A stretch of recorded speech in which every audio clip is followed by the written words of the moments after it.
We've got, let's see if this works today. We got a voicemail question. Did we hit the drop? Oh, no, we didn't. And it didn't work. So, all right, let's go ahead and get into the mailbag. Mailbag. Mailbag, yeah. All right, I'm going to try to get to this one because this was a good voicemail question. I don't know why it's not working. Tyler, you guys go through these ones, and I'm Tyler in Milwaukee. Hey, guys. Started listening to the podcast about a month ago. I have a bit of a situation at the flex position. Who would you start? Marvin Jones, Michael Crabtree, Golden Tate. This is a PPR. This is for you, Jason. In a PPR league, I think that Michael Crabtree is going to have the most receptions, so your baseline is high there. But I'm going to go with Golden Tate. The matchup, the change of the offensive coordinator, the matchup against Kansas City's secondary, I think he's got a decent floor and a high ceiling. I would go. Ooh, man, that's a tough one. It's hard to argue with the Golden Tate logic there, but I would go with Marvin Jones. He's been too hot, and that's why this is a tough question. It really is, because literally all three are the best. I can tell you what our consensus rankings say. Please do. We've got Crabtree at 22, who is in the lead. No.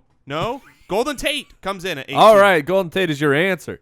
All right, Victor in Orange, California.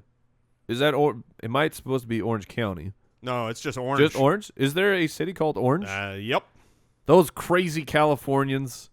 This is a good question. Living in Orange. Moncrief or Lacy at flex? Oh, man, I really like the potential of Moncrief, but against Carolina, I do think he's going to have a great game, but his floor could still be low, so I'm actually going to go Lacy. Oh, really? Yeah. I'm going to go with Moncrief. All right. All right, I managed to get the voicemail questions working, so I've got one for you. Ready? Yep. Hey, guys, it's Alexa in Tampa, and I wanted to know who is the best team wide receiver fantasy combination the rest of the season. With Big Ben presumably coming back this Sunday, I believe that Marty McBride and Antonio Brown, that combination is going to be the best. Surely you guys don't think that Larry Fitz and downtown John Brown are going to be better. Hey, now. Thanks so much. Love the show. Foot Clan for life. Yeah. All right, so this is Told you it was good stuff. Yeah, that's good. Good. That was well worth the wait. Yes. To clarify, Thank you, Tech Team. This is team wide receivers, right? Not one. It's not Big Ben and Antonio Brown. She's just asking kind of what's the best team combo. Well, wide receiver core. Yeah. Best wide receiver core. You threw me there because I'm definitely going Brady, but if you take Gronk No. It's wide receiver you're core. way off, Jason. It's a matter of like Antonio Brown and Martavis Bryant, or John Brown and Larry Fitzgerald, or Julio Jones and Roddy White, but or Jordy Nelson. Plus the quarterback. Yeah, it would have been Jordy. No, and it's Cobb. not plus the quarterback. Yeah, she said wide receiver quarterback combo. Yeah, she didn't. She said wide receiver combo. I think she said receiving core combo. Receiving core combo with the quarterback. No, all she right. didn't. All right. The way I am interpreting this question is which team the core from the wide receivers, which two will have the highest fantasy for the rest of the season. And it's Antonio Brown and Martavis Bryant. So quarterback is clearly factored into this just because of it's factored into your thought of what's going to happen to them. And I think Antonio Brown and Martavis Bryant are better than Larry Fitzgerald and John Brown for sure. For sure. Here's how you do that. You start with a top 5 wide receiver, and then you see who his running mate is. No, I know Larry is, but he hasn't been for as long as Antonio Brown has, or Calvin Johnson or Julio Jones. It's okay to start with him. He's in the consideration, but for me, like I would take Fitz and John Brown over Julio and X, because there's nobody else there. Hopkins and or X. Calvin and or Hopkins and X or Calvin and Tate. Like I think it's Brown and McBride though.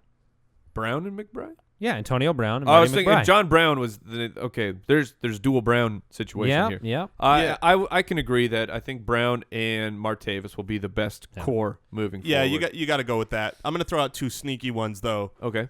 2 sneakies. Brandon Marshall and Eric Decker are not that bad. And also the Allen twins.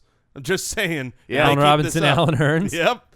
Oh, as man. crazy as it is. Welcome to 2015 football. Yeah, and if Derek Carr continues his fearless slinging, Crabtree and Cooper, I think, are in consideration. Fearless slinging. That is a term originated by Jay Cutler. Yeah. Yeah, and snapback.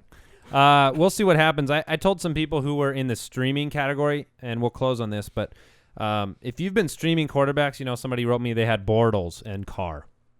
I think Stafford's worth a flyer for those type of teams because it might not be this week, but I'd like to see what happens with the new offense there because that could change things up. He does have the weapons. You throw the ball up to Calvin. You have Ebron. You have Riddick out of the backfield. Tate. You have the Golden Tate. The pieces are there. It's just, I'm not saying he will get it together, but why not take a flyer on him if you're rolling out those other guys every week? Do you agree with that? Disagree? I can agree with that, except Bortles is a mid QB1 at the moment. I mean, he is getting it done. Sure. Instead of I have to sit around and wait and see if Stafford can do it. No, that's right. I guess bring him into your, put him in the holster for your streaming quarterbacks maybe. Yes, so let I me can say agree. this. So you got to roster two of those three. Stafford, Bortles, and Tannehill. You're dropping one. Who are you dropping? I'm dropping Stafford. I'm dropping Stafford right now.